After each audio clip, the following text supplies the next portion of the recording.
Kain tayo. Ito, titikman ko na itong aking niluto na sinantolan. Masarap daw pag mainit talaga yung kanin. Ito.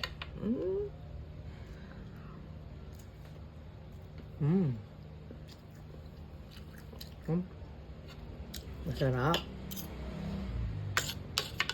Talaga yung, kasi talagang iniga ko to eh. Yung naglalangis talaga.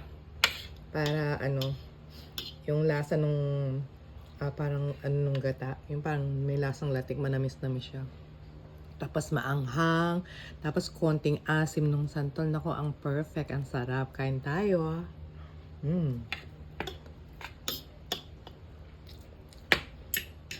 Sarap.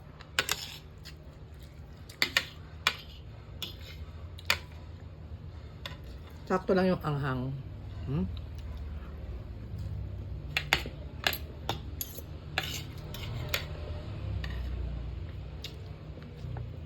Sarap, subukan nyo na rin.